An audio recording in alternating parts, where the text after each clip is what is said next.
আর ঘণ্টাখানেক অপেক্ষায় গোটা বাংলার মানুষ তাকিয়ে আছে। কয়েক ঘন্টা পরে আইএসএফের প্রার্থী ঘোষণা হবে, কিন্তু আইএসএফের প্রার্থীর তালিকায় কি ডায়মন্ড হাবড়া কেন্দ্রে নওশাদের নাম থাকছে, কি বলবে?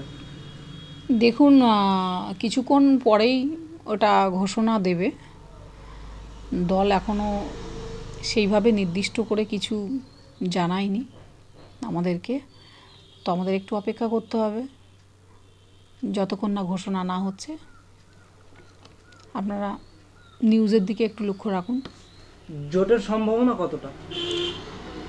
দেখুন, আমরা তো চেষ্টা করছি প্রথম থেকে এই পর্যন্ত। জোটের অপেক্ষা করতে করতে শেষ মুহূর্ত এসে গেছে, তবে এখনও তেমন কোনো সম্ভাবনা দেখছি না।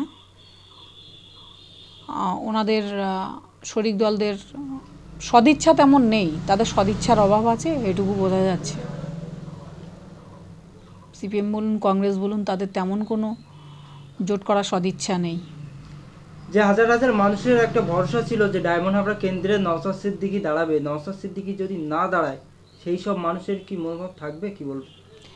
দেখুন, না, মনোবল এখানে ভাঙার কোনো প্রশ্ন ওঠে না, কিন্তু একটা জিনিস হয়তো দেখুন, সিচুয়েশানটাকে দেখতে হবে। দলের একটা অনুমোদন লাগে, কারণ দল তো এককভাবে সবাইকে নিয়ে চলতে হয়। রাজ্য কমিটি আছে, কেন্দ্রীয় কমিটি আছে, তাদের মতামত ছাড়া তো উনি সিদ্ধান্ত নিজে নিতে পারেন না।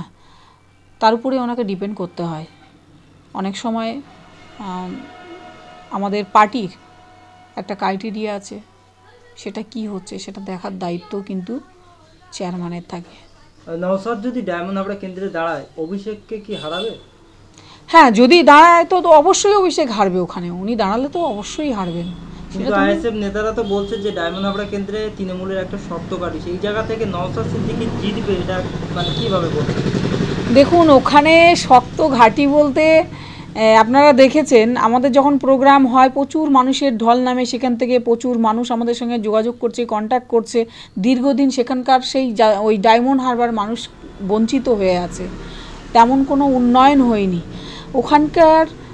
কী কারণে মানুষ ওদের এই শক্ত ঘাঁটির এই ঘাঁটি কিছু নয়, ওখানে তৃণমূলের কোনো ঘাঁটি নেই। ওখানে জবরদখল করে ক্ষমতা দখল করে রেখেছে, জোর করে ক্ষমতা দখল করে রেখেছে শাসক দল। আপনারা দেখুন, যেখানে আছে এমন একজন ওখানে জনপ্রতিনিধি আছে যাকে বারবার ইডি সিবিআই যে কোনো সময় তুলে নিতে পারে, বা তার নামে একাধিক এলিগেশন আছে, কয়লা চুরি থেকে আর আপনার সোনা চুরি থেকে বিভিন্ন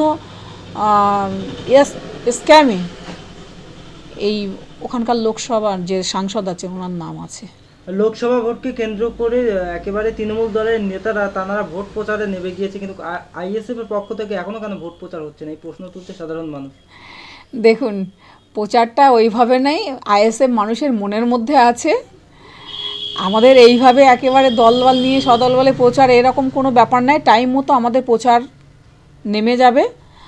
আর প্রচার একেবারে হয় না সেটা না, বিভিন্ন প্রসেস আছে প্রচার করার, বিভিন্ন মাধ্যম আছে। আমাদের প্রার্থীগুলো ঘোষণা হয়ে যাওয়ার পরে ফুল ফর্মে আপনার ফিল্ডে নামা হবে।